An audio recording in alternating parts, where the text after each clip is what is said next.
In this video, I want to do a review of the classical approach to hypothesis testing in general.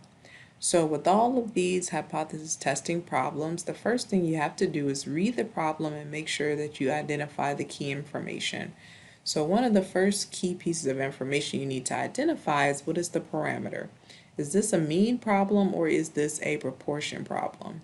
So if it's a mean problem, the symbol that you're going to use for your null and alternative hypothesis is mu. If this is a proportion problem, the symbol that you're going to use for the null and alternative hypothesis is p. So from reading the problem, how you can indicate that this is a mean problem is that the problem will say mean, it will say average, it will say sample mean, it will say sample standard deviation. They will use the symbol S, or they will use the symbol X bar, or they will ask a research question that's a quantitative one in which people will respond by giving you a number. If this is a proportion problem, then the problem would say proportion. It would say you have 35 out of 300 people. Or it will say, it will give you a percentage. 10% of people do whatever. Or it's a question that gives you two mutually exclusive answers. So there are only two answers you can give. You agree, you don't agree. You vote or you don't vote. This is your party or it's not your party. So there are only two options there. And the next key piece of information that you need is you need to determine how many samples that you have. So one sample means from the population they go out and they just pick one group of individuals to study. Two samples, you're always comparing two groups to each other. So you took a group of men and you took a group of women and you want to compare their statuses to each other. Or you're looking at smokers versus non-smokers, or obese people versus non-obese. In two samples, there are always going to be two groups and you're going to be given two pieces of information about those groups and you're comparing them to each other. Number 3, check your assumptions. Your assumptions are the key facts that have to be in place in order for you to do any kind of hypothesis testing method. If any of these 3 assumptions are not true, then you cannot proceed. You cannot do the problem. You cannot do hypothesis testing. So, one of the first assumptions is, how did you get your data? So in the problem, it must be actually stated. So it has to be in the problem, the samples were obtained by simple random sampling. If it doesn't say it specifically, then you have to assume that that is true. You have to assume that the way that they collected the data was by simple random sampling or a randomized experiment. If you have 2 samples, then this fact must be true for both. So they have to say specifically in the problem that both of the samples were collected by simple random sampling, or in both of the problems they say it was a randomized experiment, or you have to assume that it was collected by a simple random sample. The next assumption that must be met is normality. Normality means the shape of the distribution is approximately normal, and approximately normal is bell-shaped.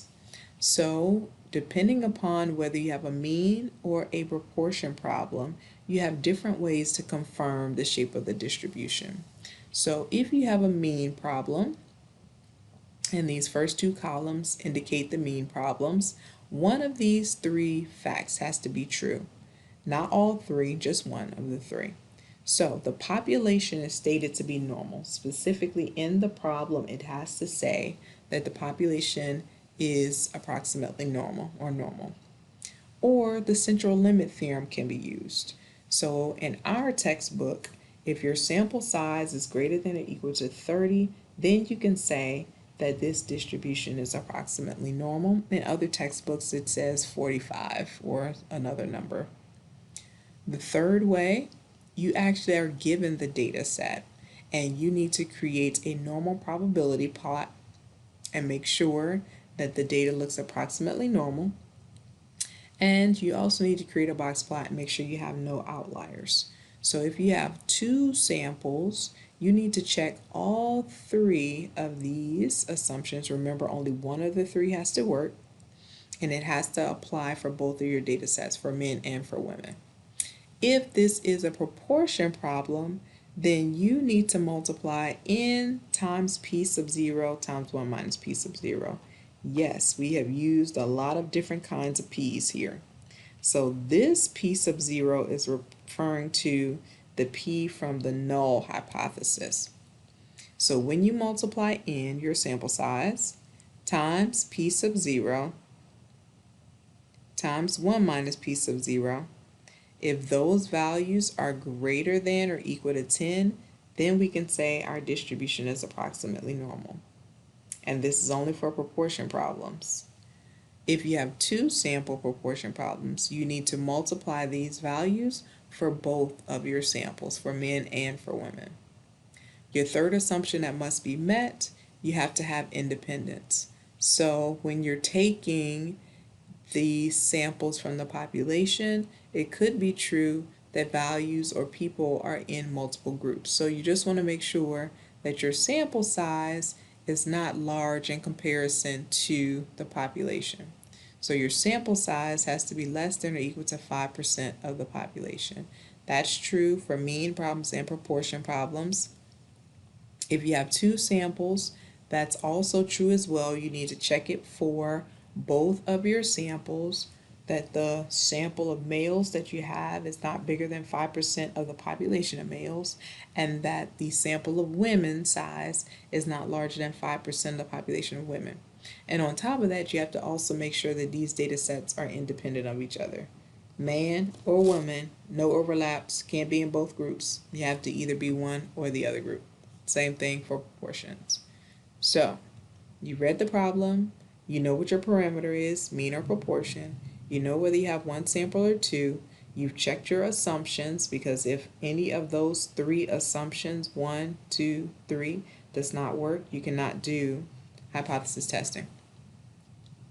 Then we move on to determining whether you have a left tail, a right tail, or a two-tailed test. So, left-tailed tests, your keywords in your problem are going to be something like less than, decrease, or smaller than. And what this is going to do for you is it's going to tell you, if you're doing classical approach, that your alpha, your level of significance, is on the left. And it also tells you that you're going to have a negative critical value, because your critical value is based upon alpha. Since this is a left-tailed test, that tells you alpha is on the left. That also tells you your critical value is negative. Right-tailed test, your alternative hypothesis is going to use a greater than sign. The keywords in the problem that you're looking for: greater than, increased, larger than, more than. So your alternative hypothesis thinks the value is something larger than it used to be. So that means alpha is going to be on the right. That means you're going to have a positive critical value here. If you have a two-tailed test, you use the not equal to sign. So that means you're going to have a negative critical value and a positive critical value. Your keywords for this problem are difference, differs, and changed. With two-tailed tests, your level of confidence from your confidence intervals is always going to be in the middle, and then your alpha is split over the outsides. That's why you have alpha divided by 2. If you're dealing with two sample problems, make sure you're careful when you're talking about time. If you're comparing a group in 1960 versus a group in 1980, if the problem says that the value has increased over time, the value is increased over time, that means in 1960, the value is actually less than the value in 1980.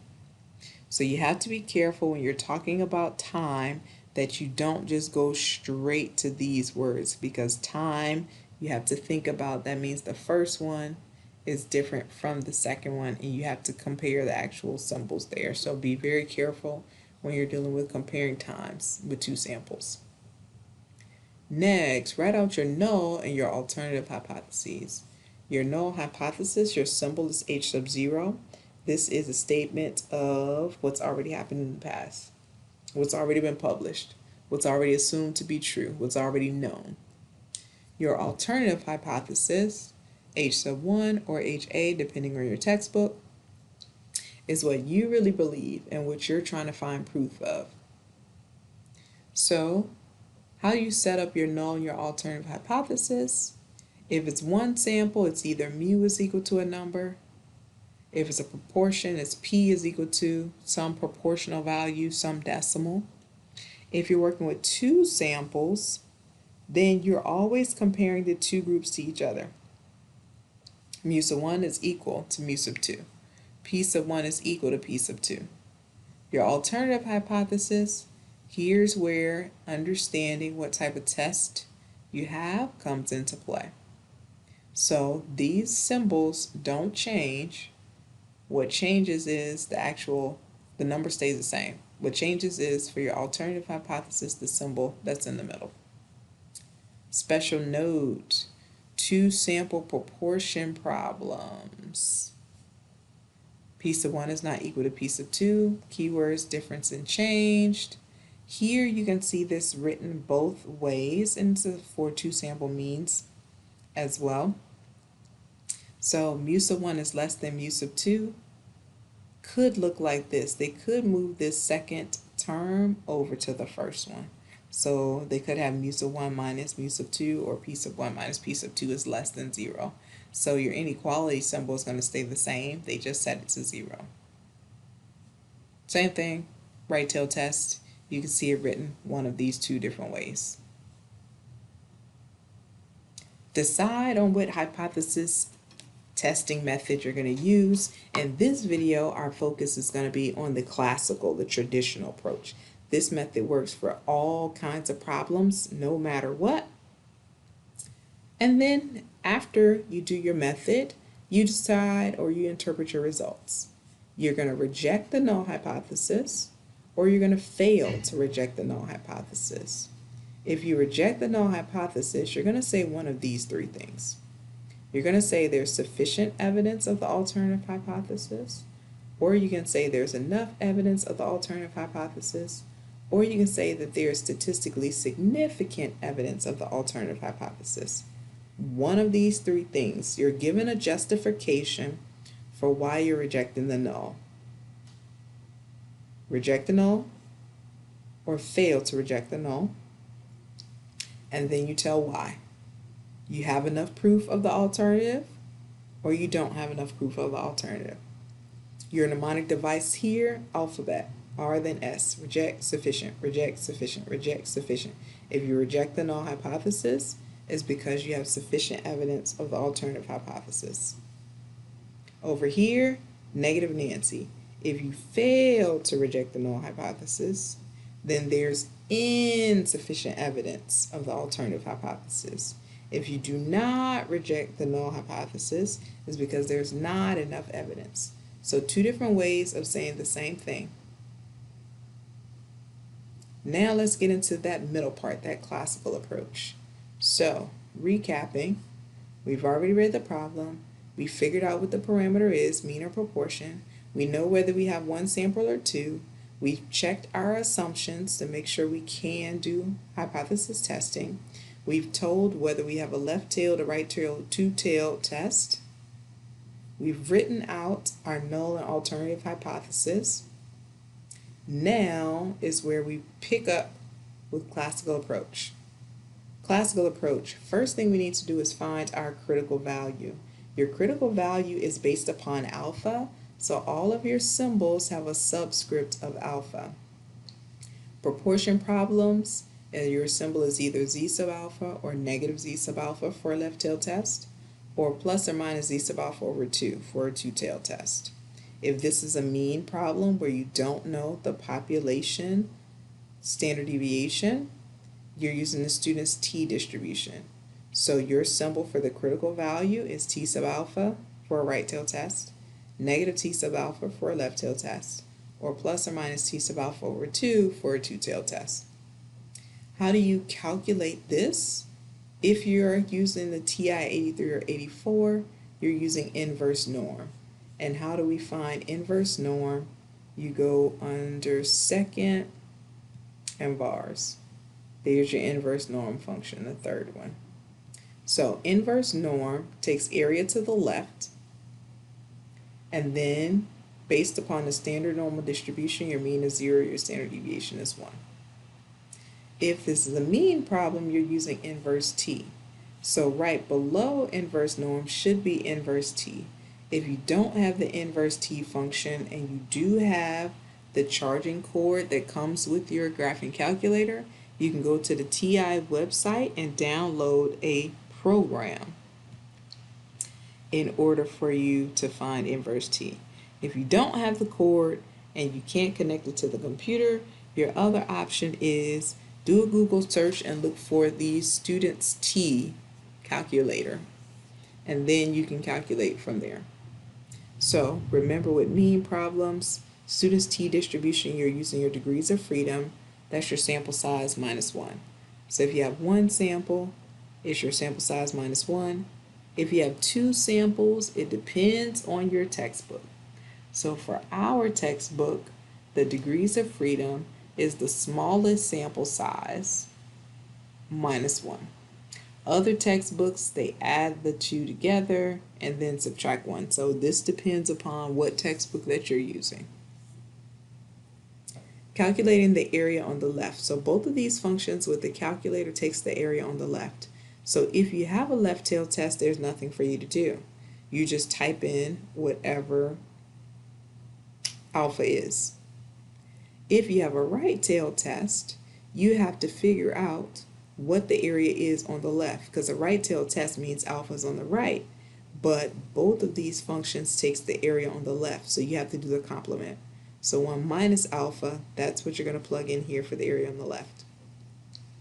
If you have a two-tailed test, you have to take alpha and divide it by 2, and that's going to give you the area on the left. Now remember, with two-tailed tests, you're supposed to have two critical values. So whatever the calculator gives you, that's going to be the negative, but you also have to remember that there's a positive critical value associated with it as well. If you're a stat crunch person, stat calculator's normal, stat calculator's t, and here are the functions that you're using, the methods that you would use to find your critical value. So once you have that critical value, you shade your critical region. So your graphs are going to look just like this, except you're going to enter whatever the symbol is. So negative z sub alpha for a proportion problem, or negative t sub alpha for a mean problem. And then you shade to the left for a left tail test. If it's a right tail test, you should have a positive critical value here, and positive z sub alpha, positive t sub alpha. If you have a two-tail test, you should have two critical values labeled, a negative and a positive.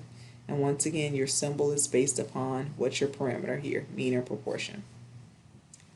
Number 3, find your test statistic. You find your test statistic by doing the test. The symbol for your test statistic is z sub 0 or t sub 0. And there is a beautiful formula in your textbook for both of these test statistics, but the calculator and your technology will do it for you, so that's our primary focus. So if you have one sample, and this is a proportion problem, you're using one prop z test. So in your calculator, this is under stat and test. So one prop z test at the end, or if you have two samples, two prop z test. If this is a mean problem, you're looking at t-test for one sample or two sam t-test. You never ever use option number 1 z-test. You never ever use option number 3 two sam z-test. Those are if you know the population standard deviation.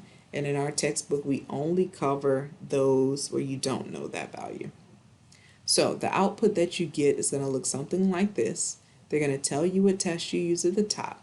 They're going to give you your alternative hypothesis, and the third or second, however you want to count it, line is always your test statistic. That line right below your alternative hypothesis is always your test statistic.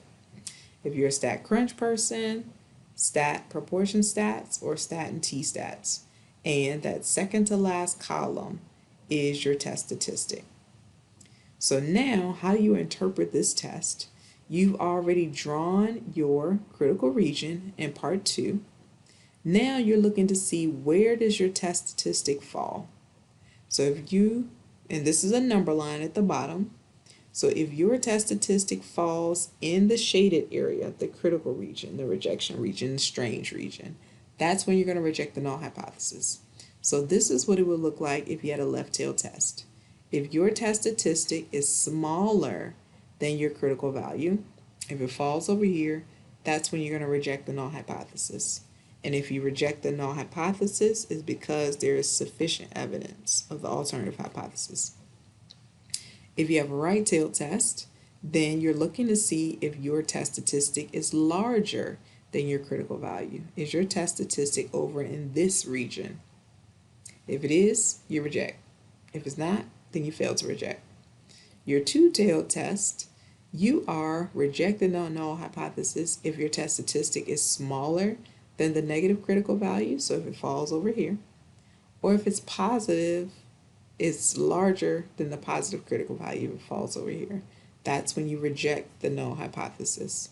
And if you reject the null, that's because you have sufficient evidence of the alternative. This is episode number 1 for all hypothesis testing methods. There will be 2 more videos, one for hypothesis testing with the p-value approach and hypothesis testing with confidence interval approaches.